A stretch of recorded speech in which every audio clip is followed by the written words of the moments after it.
Well, greetings and salutations, everybody. Welcome to the John Campea podcast. I am, of course, your host, John Campea. Welcome to this glorious Tuesday morning as we keep this week rolling here. This is, of course, the podcast where we talk about things going on in the world of entertainment based on the topics and questions that you guys send in to me. How do you send in a topic or a question? It's simple. Just email me anytime at the John Campea podcast at gmail.com. Just send on in your questions. That's where I gather them up. I've got 6 questions picked out today. If you want a little sneak peek, look in the description of this video. You'll see the questions that we've got picked out along with some timestamps. I encourage you to watch all of them because some of these questions are actually pretty interesting, even if you don't think so right initially. But anyway, with all of that out of the way, let's jump into the first question today. And the first question today comes from one of my Patreon supporters, Mr. David Lloyd, who writes, "Hey, John, I was wondering, what are your cinematic pet peeves? As in, what do you hate that filmmakers include or do, whether it be shaky cam or fart jokes? Thank you for your time and keep up the good work." Well, thanks a lot, David. You mentioned a couple of them, but even those two can have their place. Like shaky cam, I believe, is the bane of the modern action film. Shaky cam is almost never good. There are moments when it's okay and it adds to the feel of chaoticness. But I find that most of the time that a director chooses to use shaky cam, it's because they're not very good at shooting action. And it's like, how do we hide the fact that we don't know how to shoot good action? Just shake the camera around a lot. Oh, look how exciting our film is. You can't see a thing that's going on. But trust me, it's something really cool and exciting. Like, it's just lazy. The best action shooters are the ones who know how to shoot and make sure you can see what's going on in your frame. But again, there are places. Fart jokes is another. Sometimes a good fart joke can be funny. Sometimes it's just lazy writing. There are a couple that I've talked about before that I think are just really more along the lines of plot hooks, story hooks, plot devices that filmmakers use that drive me a little bit crazy. And I've talked about a couple of these before over the past couple of years, but the one that is the absolute worst to me, because it never happens in real life, okay? Here's the scenario. As soon as I say it, you're going to be able to think of like 8 movies where this is done, and it's driven you crazy every single time, okay? Here we go. So, there's a doctor, right? And he's at dinner, and he's been investigating a murder for whatever. For some reason, this movie has a doctor investigating murder. Okay, shut up. Just follow with me here. So this doctor's investigating murder, and he gets a call from a friend, and his friend's name's Bobby.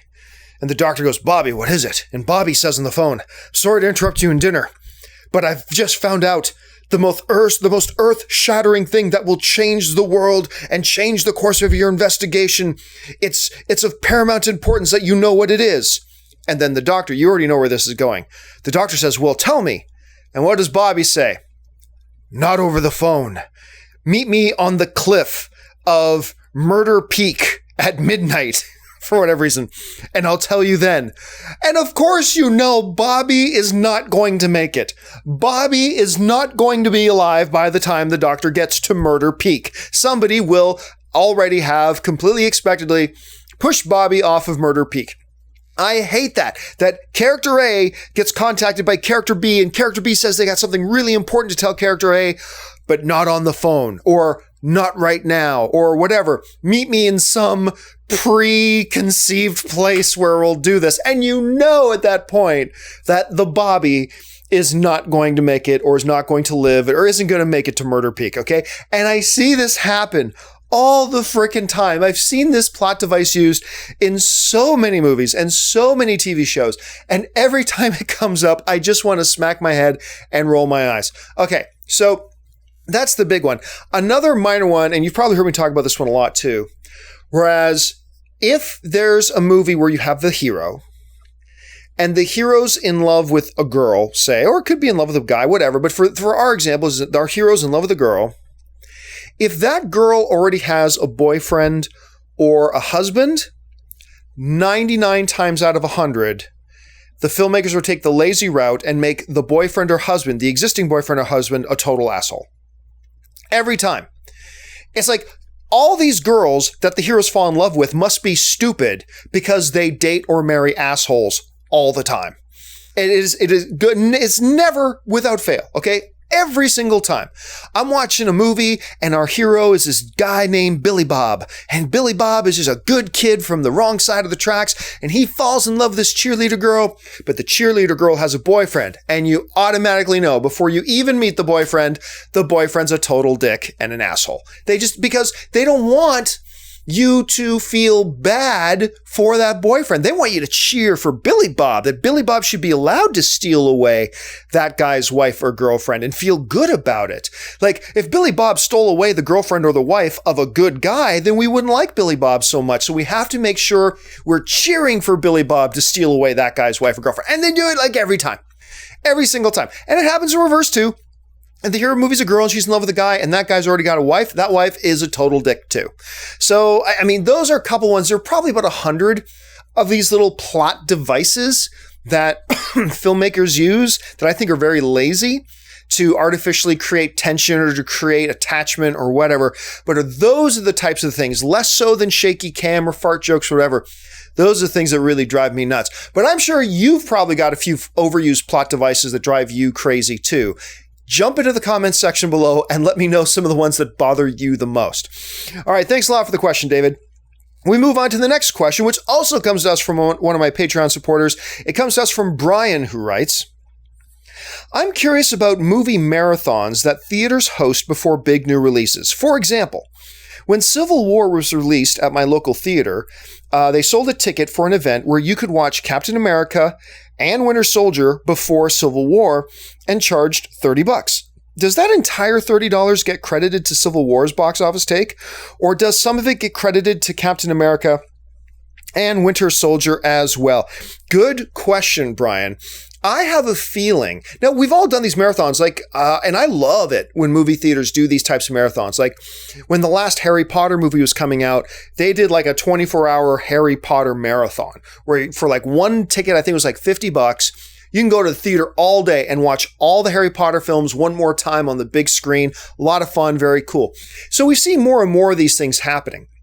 The question, I saw a couple theaters doing that with Jurassic World, that they showed the Jurassic Park movies too, as in a marathon before the first screening of Jurassic World. I think these are a lot of fun. I think they're a great idea.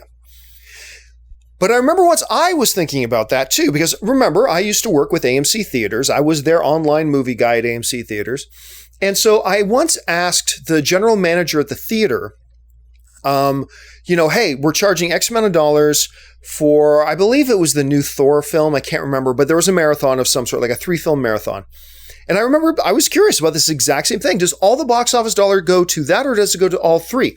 Now, it could be different for every theater because remember, each theater chain works out their own individual deals with the studios. They all have their own individual deals.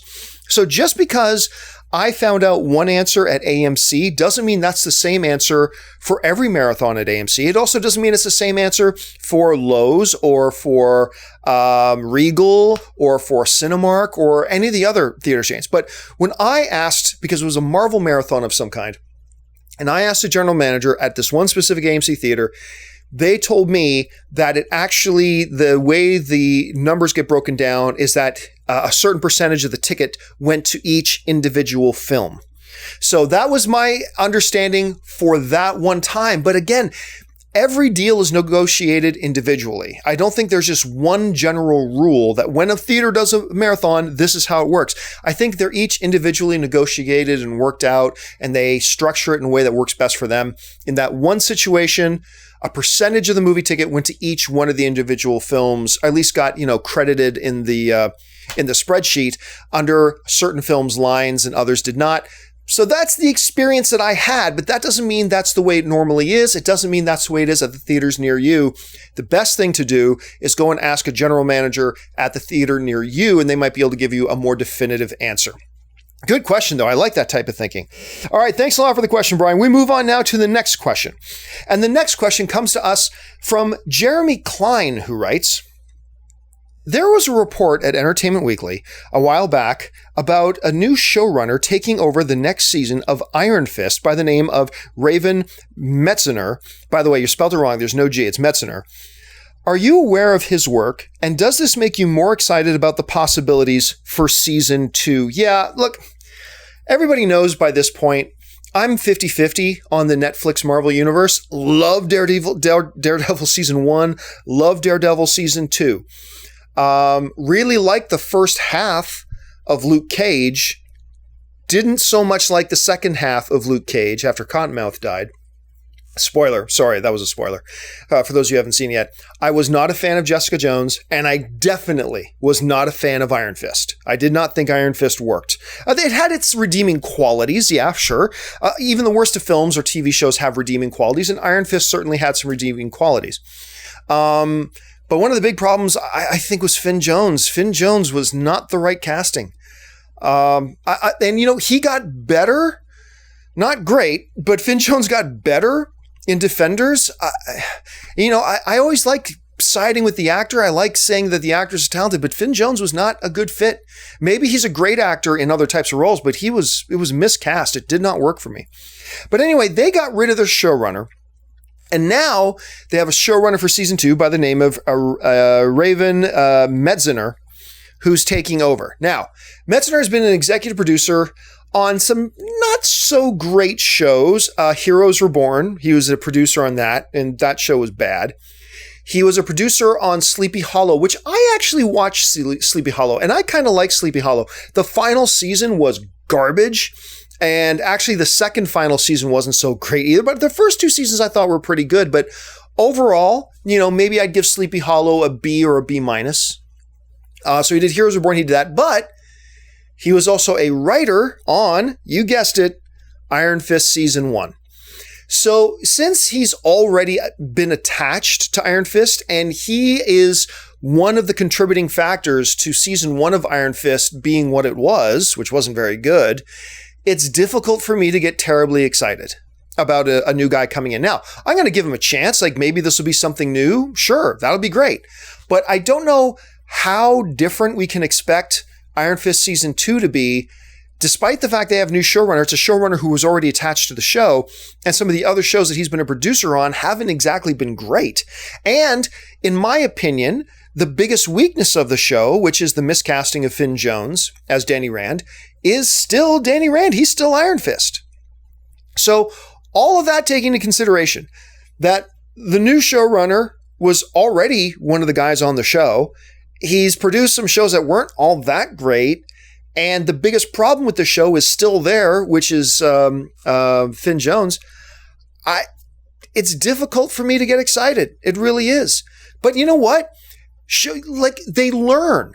Hopefully, good filmmakers, good television producers learn from mistakes. And hopefully the creative team there sat back. They've watched Iron Fist Season 1 now. They've heard the complaints from the audience and the fans. And let's keep our fingers crossed that they're going to right the ship and they're going to do a course correction. I'm just not going to get terribly excited until I see it. And hopefully, when I'll see it, I'll watch it with an open mind, and hopefully it'll be much better than Season 1, but we just don't know yet. Thanks a lot for the question, man.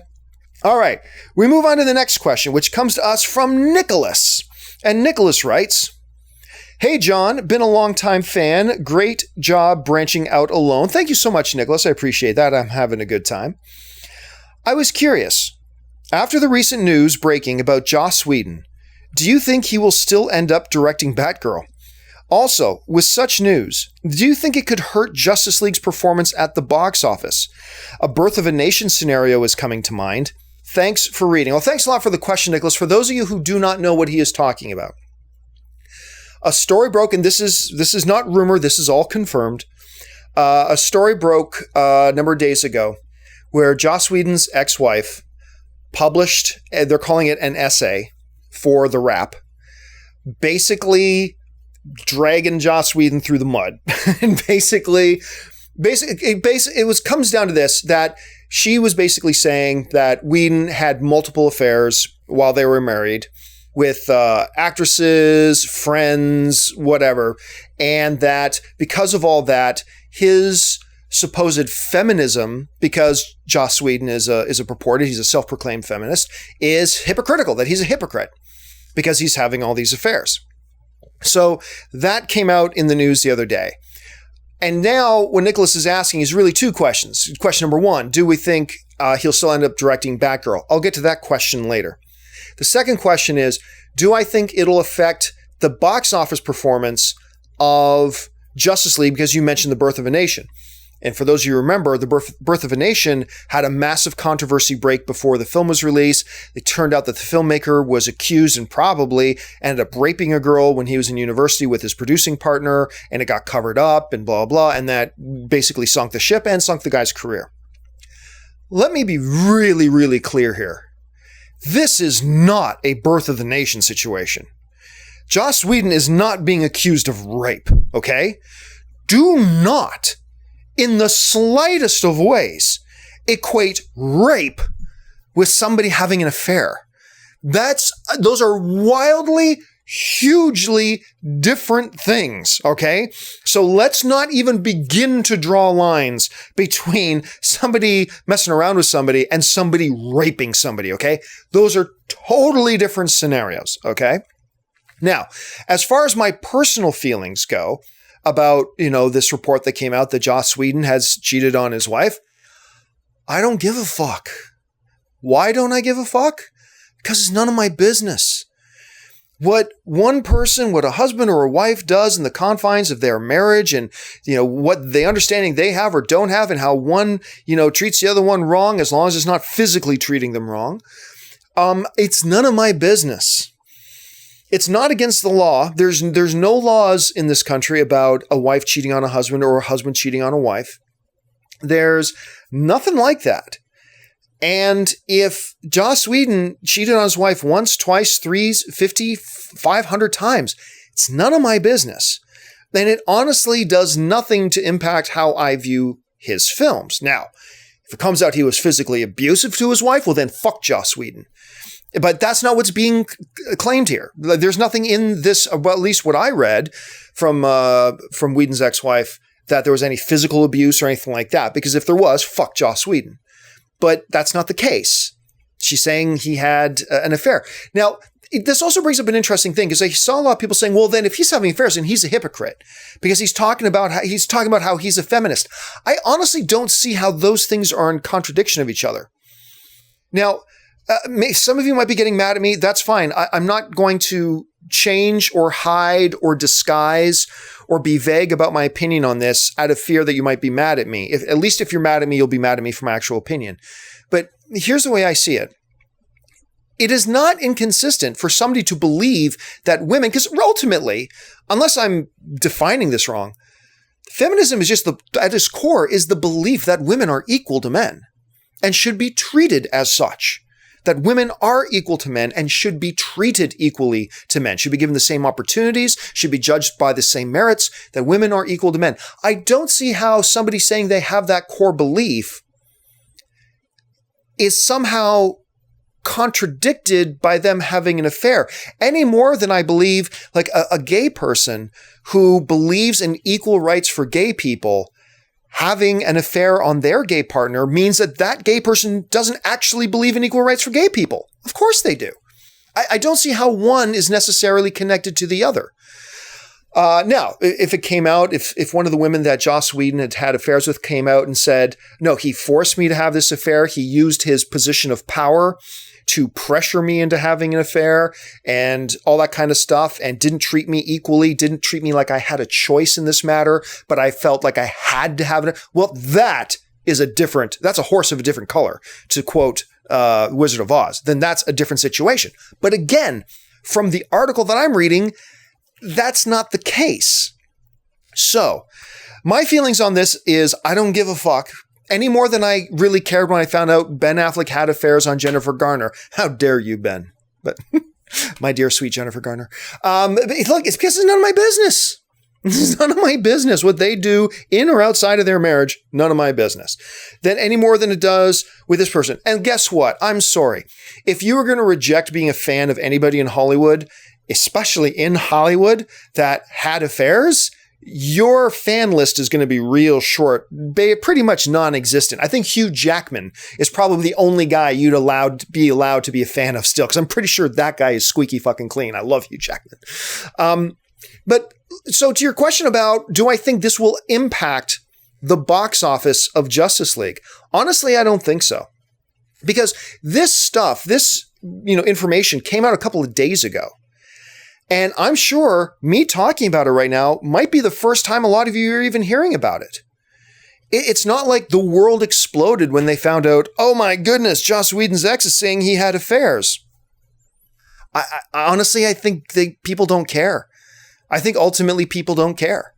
And so I do not think it'll affect Justice League unless, once again, it turns out that Joss Whedon was somehow physically abusive to his wife or somehow used his position of power to kind of manipulate and force women into having affairs with him. If that's the case, then that's a totally different story. But from what we've read so far and what we've seen, that's not the case. So I think most people don't care. I don't think it's going to affect it. Now, let's get back to the first question, though, about Batgirl. I have not spoken to anybody at Warner Brothers about this, okay? So this is purely my guess. My guess is that they will not have Joss Whedon direct Batgirl. Why? Because I think Justice League is going to come out. I think Justice League is going to be great. I think Joss Whedon is going to be one of the big reasons that it's going to be great. And I think Warner Brothers is going to want to continue to work with him. However, if everybody lets this news about Joss Whedon's affairs slide, like I think they should, I think Warner Brothers is smart enough to go, you know what, let's not push our luck right now by having him direct a female-led movie. Let's right now have him direct another film. Then maybe in a couple of years, we'll have him come back and do Batgirl, or have somebody else do Batgirl now and have him do something else later down the line. Let's not push our luck. Because if everybody lets this slide, which I think they should, and I think they will, I think Warner Brothers knows, and Joss Whedon probably knows this too, he might just be asking for trouble. He might be asking for this issue to not go away if he then steps right up and directs Batgirl. So again, I haven't spoken to anybody at Warner Brothers about this. None of this comes from any insider knowledge. It is just my evaluation of the situation, that I think that this situation will go away and that Warner Brothers and Joss Whedon won't want to tempt fate by immediately then, after Justice League, stepping in and doing a female led superhero movie, because that could just open up the issue again for people to talk about.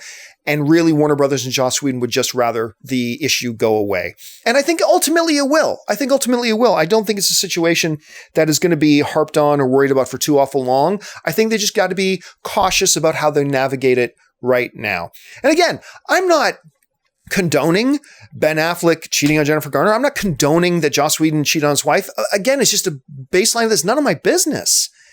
As long as he's not physically beating anybody, as long as there's not, there aren't laws being broken, as long as he's not abusive, all that kind of stuff, it's none of my business. So I'm going to treat it as if it shouldn't be any of my business and not care. I simply don't care.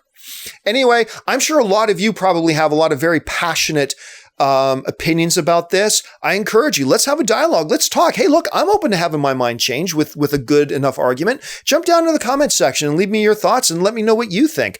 It's not like I've been thinking about this for 3 months. This just came up. So, hey, change my mind. I'm open to it. All right. We move on now to the next question. And the next question comes to us from Nathan Oswald, who writes, when it comes to movie adaptations of books or video games, I always found it difficult to comprehend why people say, you would understand it more if you read or played the source material. Have you heard others say this as well? I feel as if you shouldn't have to have any knowledge of pre-existing source material to enjoy a movie. Do you agree that would be considered lazy screenwriting? Thanks, and keep up the podcasting. Absolutely. That drives me nuts. I remember once was it the Animatrix? The Animatrix came out, and it's like, oh, you really have to watch the Animatrix in order to fully understand this. And it's like, well, then that's bullshit. You shouldn't, like, if you want to make pre-existing stuff, like, here's a great example of it being done right, okay? Before Man of Steel came out, they published a comic issue that was a prequel to Man of Steel, and it went back thousands of years, and it focused on Kara Zor-El, okay? And reading it was fascinating. But guess what? If you didn't read it, you didn't miss anything important in the movie. You didn't miss anything important in the movie. All you missed was when Kal-El shows up and discovers the alien ship, and he finds one life pod with a skeleton in it, and one life pod was open with nobody in it. Well, in the comic book, that was his cousin, Kara Zor-El, who was on that ship, crash landed, but she survived the crash and got out of the pod and walked away. And that was like 1,000,000 years ago or something like that. But it didn't affect anybody who didn't read that comic book. It didn't affect them anyway. If you make a movie where in order to truly get the movie and to truly understand what's happening in the movie, you have to have played this game or read this book or read this comic or understand this external source material first, and then you understand it, then you don't know how to make a movie. It's that simple. The concept of a movie is you've got 90 minutes to 2 hours to introduce your story, make your audience familiar with the story, and bring your story to a conclusion. That's what you need to do. You've got one self-contained capsule of time to do all of that, and that's why it's such a great and difficult art. Go. The moment you start doing to get this, you also have to have read this and watched that and played this and done that, then you don't know what you're doing. Then you simply do not know how to make a movie if you're making it necessary for your audience to have a pre-existing understanding of external stuff. That's not movie making. Okay, that's not filmmaking. And it drives me crazy when I hear people talk about that. So I'm completely with you on that, Nathan. I'm completely with you on that. All right, let's move on now to the final question of the day. And the final question today comes to us from Marcel Mitchell, who writes, "Hi, John. I've been a huge fan of yours since your AMC and Collider days. Thank you so much, Marcel. My question is, do you think it would be a good idea for the Justice League movie to use the original Superman theme when Supes makes his grand return? I think it would be amazing and everyone would get goosebumps if when the Justice League is getting their asses kicked and then all of a sudden you hear that beautiful John Williams sound and the crowd goes bananas." Thanks a lot for the question, Marcel. And that John Williams Superman theme ranks right up there amongst the greatest of all time. Almost all of them written by John Williams. I mean, you got your Star Wars theme, John Williams. You got your Superman theme, John Williams. Harry Potter, John Williams. Jurassic Park, John Williams. Indiana Jones, John Williams. I mean, they all seem to be John Williams.